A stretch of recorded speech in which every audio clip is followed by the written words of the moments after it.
ओम शांति।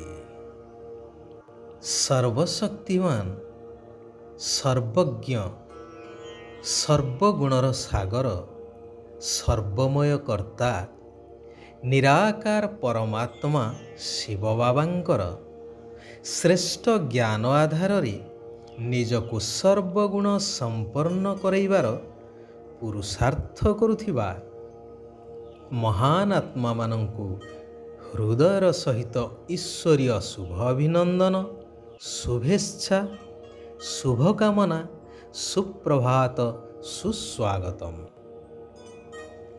कथारे अछि भगवान जेतेबेले दियंती छपर फटेई दियंती अर्थात असरंती संपत्ति प्रदान करिथांती।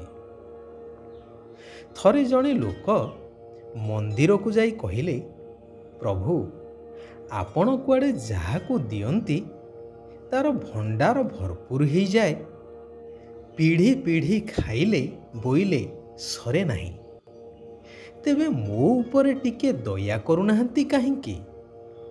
मु तो नीति हृदयर सहित आपणंकु गुहारी करुछि। भगवान शून्यवाणी शुणिले कि मु तो समस्तंकु देवा पाई प्रस्तुत अछि, कारण मोर कर्तव्य होछि देवा। परंतु नेलावाला मो कथा शुणिले तो मो ठारु संपत्ति पाइबा पाई हेले मु जेउ कथा कहूछि सही अनुसारे काम करिबा दरकार। तहु लोक जनक कहिले, प्रभु आपण आदेश करंतु मते कौन करिबा को हेबो? उत्तर रे भगवान कहिले, बेसी किछि कष्ट काम नुहे कि धन खर्च करिवार कथा मध्य नाही। केवल प्रत्यह ब्राह्म मुहूर्त रे उठी निद्रा त्याग करी एकनिष्ठ होई केवल मोरी स्मृति रे रही निस्वार्थ प्रभाव रे सारा जगतर कल्याण पाई शुभ चिंता कर। से मित्र ही थाउ बा शत्रु, कहा प्रति घृणा भाव न रहू कि मोह आदि न रहू। एपरि भावरे बस जेपरि कौनसी भी परिस्थिति बा किपरि भी वातावरण ही थाउ, किंतु तुमे जेपरि विचलित न हुआ। मु प्रतिज्ञा करुछि तुमको तुमर मन इच्छित प्राप्ति कराइबी।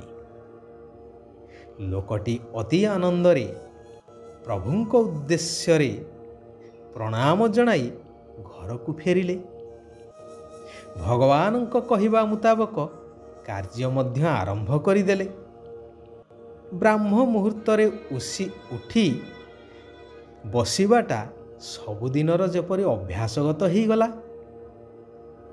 मात्र केउ दिन मन विचलित होई एणे तेणे घूरी बुलिला तो केबे केबे पिला छुआंक चिंता करिबा को लागिले कि भगवान देले मो पिला मानक पई कौन कौन सब करिबी। एही योजना बुद्धि रे चलिला। विश्वर कल्याण चिंता करिबा समय रे शत्रुर चेहरा मानस पट को आसीगले। न चाही मध्य अजाणतरे केते समय पर्यंत सही व्यक्ति प्रति ओलटा सीधा व्यर्थ चिंता चलिला, ताहा मध्य जଣା पड़िला नहीं। आउ केबे केबे चिंता आसिला कि मु तो एते दिन हेला उठुछि, भगवानंक कहिबा मुताबक करुछि, किंतु काहीं किछि पाइबार तो सूचना किछि मिलु नाही। अर्थात बुद्धि संशय हेई गला। एही परी किछि दिन बीतीगला परे दिने पुनश्च लोक जनक मंदिर को जाई भगवान को अभिमान भरा कंठरे कहि चलिले। किछि न मिलिबार मध्य अभियोग कले। तेणु भगवान कहिले, वत्स मो प्रतिज्ञा अटल, परंतु तुमे तो मो कहिबा मुताबक कार्य करिनाह। ମନବୁଦ୍ଧିକୁ ଏକାଗ୍ର କରିନାହ, ନାମକୁ ମାତ୍ର ଉଠି ବସିଛ। ଅର୍ଥାତ୍ ତୁମର ବୁଦ୍ଧି ରୂପକ ଝୁଲାମୁଣିଟି କଣା, ସେଥିରେ ଧନ ରହିବ କିପରି?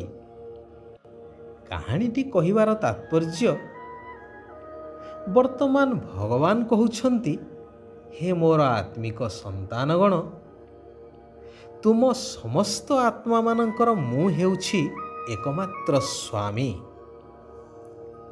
ତୁମେ ଡାକୁଛ ନା, ହେ ପରମାତ୍ମା ସ୍ୱାମୀ। ତେଣୁ ତୁମେମାନେ କେବଳ ମୋ ସ୍ମୃତିରେ ରୁହ, ମୋତେ ମନେ ପକାଇ ଚାଲ, ତେବେ ତୁମର ଆୟୁଷ ମଧ୍ୟ ବୃଦ୍ଧି ପାଇବ। ଯୋଗ ଏବଂ ଏହି ଈଶ୍ୱରୀୟ ପାଠପଢ଼ା ଦ୍ୱାରା ହିଁ ତୁମେ ଭବିଷ୍ୟ ଦୈବୀ ଦୁନିଆ ଅର୍ଥାତ୍ ସତ୍ୟ ଯୁଗରେ ଉଚ୍ଚ ପଦର ଅଧିକାରକୁ ପ୍ରାପ୍ତ କରିପାରିବ। ଭାରତକୁ ଶତପ୍ରଧାନ ସ୍ୱର୍ଗ କରିବାର ସେବା କରିବା ମଧ୍ୟ ଦରକାର। ସେଥିପାଇଁ ମୁଁ ମଧ୍ୟ ତୁମଠାରୁ ଗୋଟିଏ ସହଯୋଗର ଆଶା କରୁଛି, ପବିତ୍ର ରହିବାର। ତେଣୁ ପ୍ରତିଜ୍ଞା କର, ଆମେ କାମ ବିକାରକୁ ଜିତିବୁ ନିଶ୍ଚୟ, ପବିତ୍ର ରହିବୁ ନିଶ୍ଚୟ। ସକାଳୁ ସକାଳୁ ଉଠି ନିଜ ସହିତ ଏହିଭଳି କଥା ହୁଅ କି, ମିଠା ବାବା, ମୁଁ ଆପଣଙ୍କୁ ଏହିଭଳି ସହଯୋଗ ଦେବା ପାଇଁ ପ୍ରସ୍ତୁତ ଅଛି। ମୁଁ ନିଜେ ପବିତ୍ର ହେବା ସହିତ ସାରା ବିଶ୍ୱକୁ ବା ଭାରତକୁ ନିଶ୍ଚିନ୍ତ ପବିତ୍ର କରିବାର ସେବା କରିବି। ଯେହେତୁ ଭାରତ ହିଁ ଅବିନାଶ ଭୂମି, ଗାୟନ ମଧ୍ୟ ଅଛି ଶାସ୍ତ୍ରରେ, ଯୁଗେ ଯୁଗେ ଭାରତ, ଯାହା ନାହିଁ ଭାରତେ ତାହା ନାହିଁ ମରତେ। ଏବଂ ବାଇବେଲରେ ମଧ୍ୟ ଉଲ୍ଲେଖ ଅଛି କି ଯୀଶୁଙ୍କ ଆସିବାର 3000 ବର୍ଷ ପୂର୍ବେ ଭାରତ ସୁନାର ଚିଡ଼ିଆ ଥିଲା। ଅର୍ଥାତ୍ ଭାରତ ହେଉଛି ଭଗବାନଙ୍କର ଜନ୍ମସ୍ଥାନ, ତାହା ହେଉଛି ଅବିନାଶ ଭୂମି। ମୁଁ ସେହି ପବିତ୍ର ଭୂମି ପାଇଁ ନିଶ୍ଚିନ୍ତ ସେବା କରିବି। ମୁଁ ଆପଣଙ୍କ ଶିକ୍ଷା ଅନୁସାରେ ଚାଲିବି, କୌଣସି ବି ପାପ କର୍ମ କରିବି ନାହିଁ। ବାବା, ଏହା ଆପଣଙ୍କର ହିଁ ଚମତ୍କାରିତା, ଯାହାକି ସ୍ୱପ୍ନରେ ମଧ୍ୟ ନଥିଲା ଯେ ମୁଁ କେବେ ସତ୍ୟଯୁଗୀ ସ୍ୱର୍ଗରାଜ୍ୟର ମାଲିକ ହେବି। ଆପଣ ମୋତେ କ'ଣରୁ କ'ଣ କରିଦେଉଛନ୍ତି ବାବା। ବାଃ ବାବା ବାଃ, ଏହିପରି କଥା ହେବା ଆବଶ୍ୟକ। ପ୍ରାପ୍ତିକୁ ସମ୍ମୁଖରେ ରଖି ନିରାକାର ଶିବ ପିତାଙ୍କୁ ନିରନ୍ତର ମନେ ପକାଇବାର ଅଛି।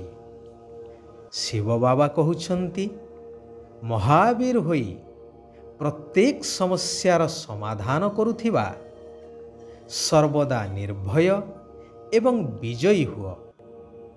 ଯେଉଁମାନେ ମହାବୀର, ସେମାନେ କେବେ ହେଲେ ଏହିଭଳି ବାହାନା କରିପାରିବେ ନାହିଁ ଯେ ପରିସ୍ଥିତି ବା ସମସ୍ୟା ଏଇଭଳି ଥିଲା, ସେଇଥିପାଇଁ ମୋର ପରାଜୟ ହେଲା, ମୁଁ ହାରିଗଲି। ତେବେ ସମସ୍ୟାର କାମ ହେଲା ଆସିବା, ଆଉ ମହାବୀରଙ୍କର କାମ ହେଲା ସମସ୍ୟାକୁ ସମାଧାନ କରି ବିଜୟୀ ହେବା। ହାରିଯିବାର ନଥିବ କେବେ, କି ଛୋଟ ମୋଟ କଥାରେ ଦୁର୍ବଳ ହେଉନଥିବେ। ସର୍ବଦା ଶାରୀରିକ ଏବଂ ମାନସିକ ଖୁସିର ଅନୁଭବ କରି ଚାଲୁଥିବେ।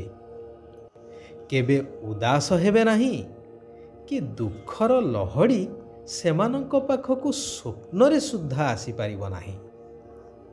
ଜ୍ଞାନୀ ଏବଂ ଯୋଗୀ ଆତ୍ମାର ଲକ୍ଷଣ ହେଉଛି ସମସ୍ତଙ୍କ ପ୍ରତି ସର୍ବଦା କଲ୍ୟାଣର ଭାବନା ରଖିବା। ଆଚ୍ଛା, ଆଜି ପାଇଁ ଏଇଠାରେ ଆମେମାନେ ବିରାମ ନେବା। ଆସନ୍ତାକାଲି ପୁନଶ୍ଚ ଆମେମାନେ ସେହି କଲ୍ୟାଣକାରୀ ପରମ ପ୍ରିୟ ପରମାତ୍ମାଙ୍କର ଆଉ କିଛି କଲ୍ୟାଣକାରୀ ମହାବାକ୍ୟକୁ ଶ୍ରବଣ କରିବା, ଆଲୋଚନା କରିବା, ନିଜ ଜୀବନରେ ଧାରଣ କରି ନିଜକୁ ପରିବର୍ତ୍ତନ କରିବା ସହିତ ସାରା ବିଶ୍ୱକୁ ମଧ୍ୟ ପରିବର୍ତ୍ତନ କରିବାର ମହାନ କାର୍ଯ୍ୟ କରିଚାଲିବା, ସାରା ବିଶ୍ୱର କଲ୍ୟାଣ କରିଚାଲିବା। ଓମ୍ ଶାନ୍ତି, ଓମ୍ ଶାନ୍ତି, ଓମ୍ ଶାନ୍ତି।